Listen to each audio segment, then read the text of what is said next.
un nouveau look. Onglerie, coiffure et coupe tendance, coiffure mariée, tissage et extension cheveux, lissage brésilien, extension cils, maquillage. Luminel Béoric, Verescalien 4 foot. Salon de beauté Luminel vous présente le journal.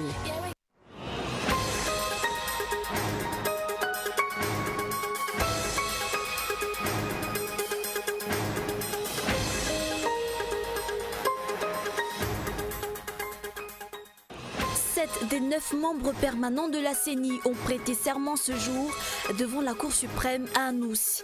L'élection du président de cette commission risque également de se faire à la va-vite. Encore une promesse ivrogne. Le ministre de l'Énergie et les responsables de la Djirama ont annoncé la fin du délestage pour fin octobre. La réalité est tout autre. La durée des coupures d'électricité a plus que triplé. Et puis l'Amnesty International accuse l'Australie d'avoir payé des passeurs pour refouler des migrants en mer. L'ONG de défense des droits de l'homme a enquêté plusieurs mois sur la question après un premier cas survenu en mai dernier.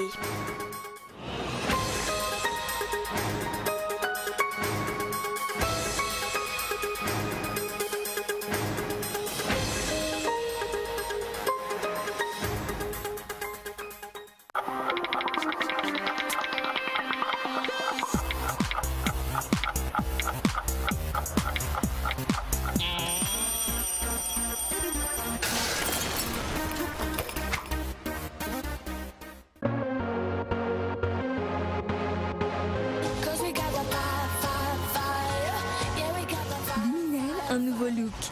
Onglerie, coiffure et coupe tendance, coiffure mariée, tissage et extension cheveux, lissage brésilien, extension cils, maquillage.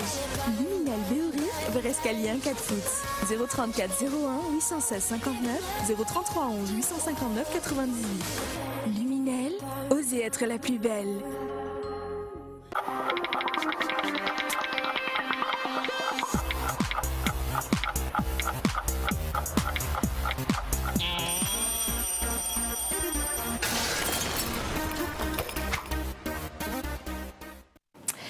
Bonsoir à tous, ravi de vous retrouver pour ce journal.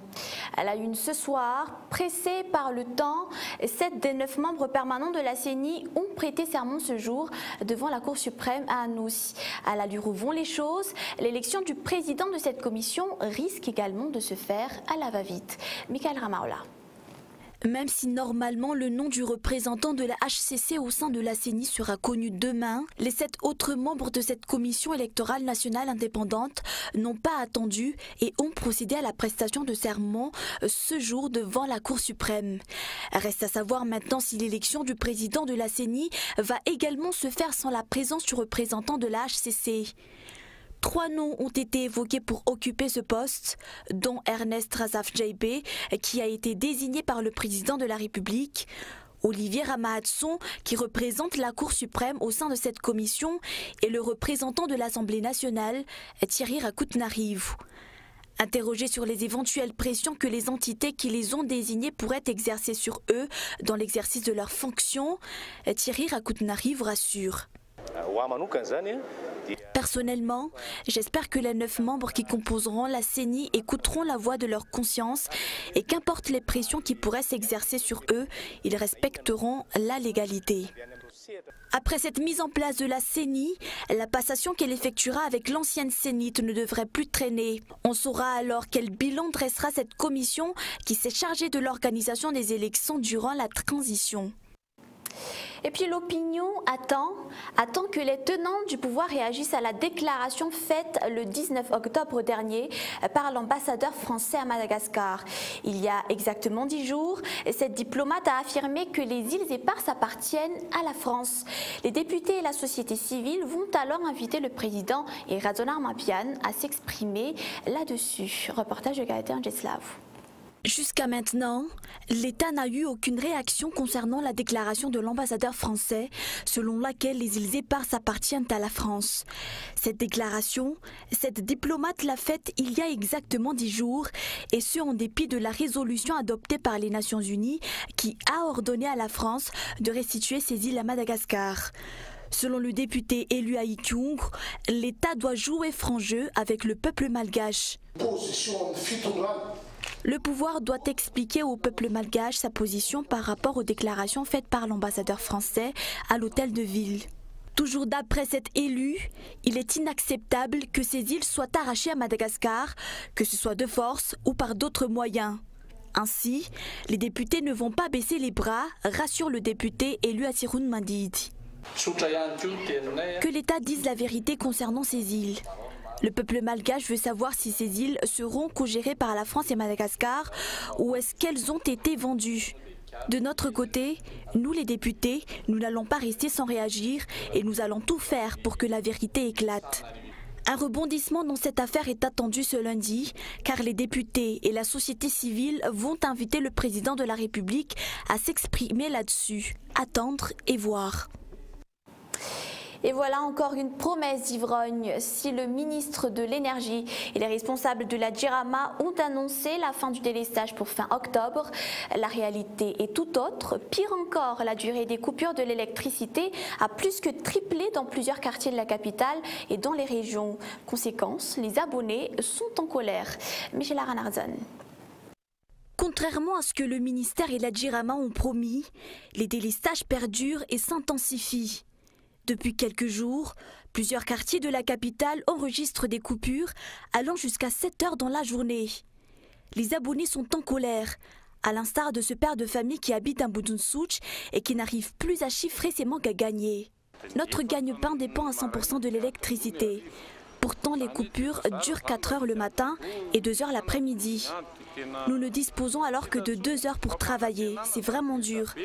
On nous a promis la semaine dernière que les délestages cesseront, mais ce ne sont que des promesses ivrognes, car ils n'ont même pas trouvé de solution. La capitale n'est pas la seule à subir les délestages et qui durent pendant de longues heures. Toutes les provinces comme Majunga, Antsranan ou encore Fianarantsu en sont également victimes. Les trafics de toutes sortes risqueraient de reprendre de plus belle. En effet, aucun scanner de contrôle ne fonctionne actuellement à l'aéroport d'Ivatu. Une panne qui est intervenue depuis cette semaine. Par conséquent, les contrôles des bagages et des passagers doivent être effectués manuellement. Une procédure qui prend du temps, mais surtout qui favorise les trafics, car la détection des marchandises telles que l'or, la drogue ou encore les tortues devient délicate. Par ailleurs, le ministère de l'Intérieur a suspendu la délivrance de passeports depuis maintenant 3 semaines. Outre les nouvelles demandes, aucun renouvellement de passeport n'est possible. Et cette suspension fait suite à la défaillance de la machine utilisée dans la fabrication des passeports, d'après une source. La 10e édition du Salon de l'Auto s'est ouverte officiellement ce jour au Centre de conférence internationale d'Ivatu. Pendant 4 jours, les amateurs de belles voitures seront comblés car cet événement d'envergure est l'occasion pour les concessionnaires automobiles de présenter leurs dernières nouveautés. Zora Kutunjin. Le monde automobile a l'honneur durant 4 jours au Centre de conférence internationale d'Ivatu. Le GECAM, ou Groupement des concessionnaires automobiles de Madagascar, y organise la 10e édition du Salon de l'Auto.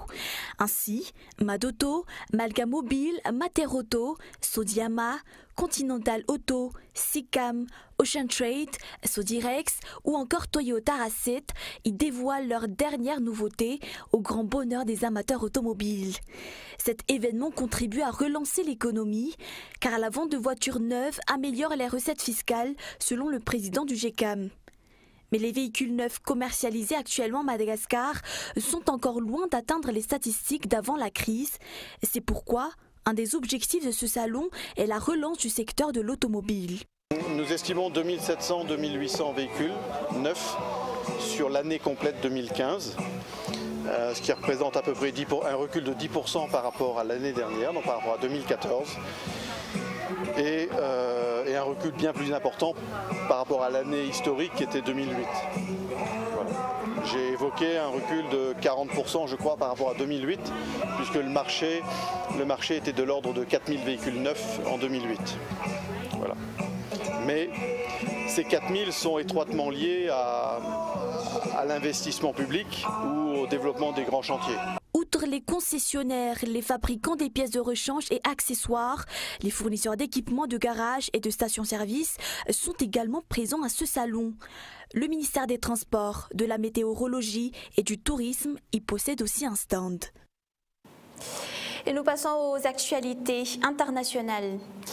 La réputation de l'Australie comme pays d'immigration et terre d'accueil a depuis quelques années pris du plomb dans l'aile.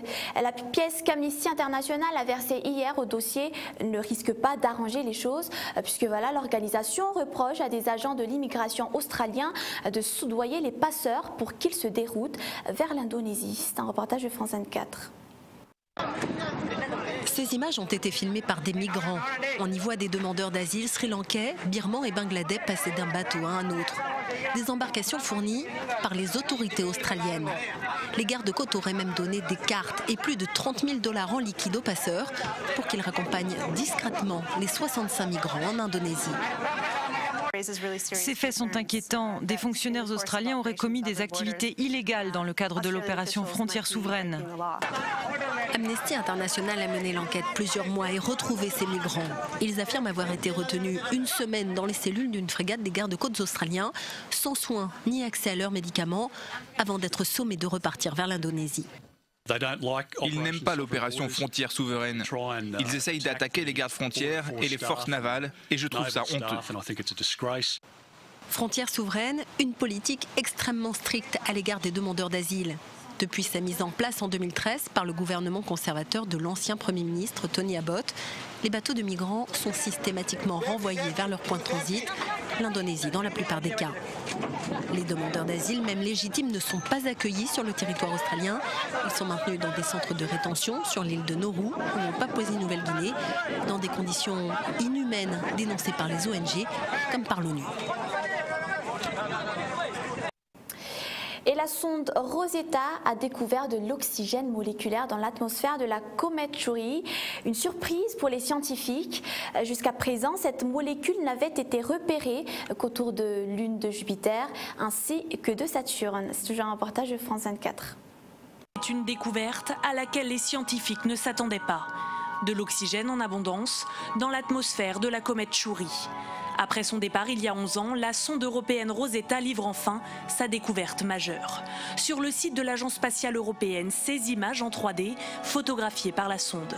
Entre septembre 2014 et mars 2015, elle a enregistré des taux d'oxygène de près de 4%, une première sur une comète selon les scientifiques de l'Université de Berne, les auteurs de l'étude. La mission risque donc de prendre une autre tournure car l'oxygène pourrait avoir plus de 4,6 milliards d'années et donc être plus ancien que notre système solaire. Mais les scientifiques restent prudents et affirment que la présence d'oxygène sur la comète n'a pas d'implication directe sur l'apparition de la vie sur Terre. L'aventure Rosetta prendra fin en septembre 2016 et risque de révéler encore de nombreux secrets de notre système solaire. À présent, le rappel des grands points qu'on a vus ensemble dans ce journal. Pressés par le temps, 7 des 9 membres permanents de la CENI ont prêté serment ce jour devant la Cour suprême à Anuus. L'élection du président de cette commission risque de se faire elle aussi à la va-vite. Le ministre de l'Énergie et les responsables de la JIRAMA ont annoncé la fin du délestage pour fin octobre. La réalité est tout autre. Pire encore, la durée des coupures d'électricité a plus que triplé. Et puis la 10e édition du Salon de l'Auto s'est ouverte officiellement ce jour au centre de conférence internationale d'Ivato. Pendant 4 jours, les amateurs de belles voitures seront comblés.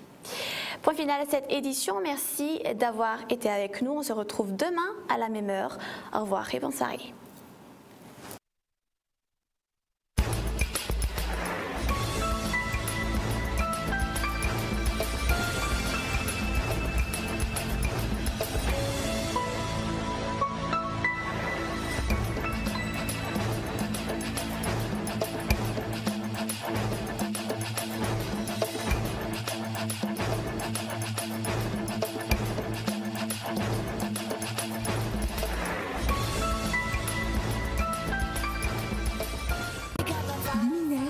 nouveau look. Onglerie, coiffure et coupe tendance, coiffure mariée, tissage et extension cheveux, lissage brésilien, extension cils, maquillage.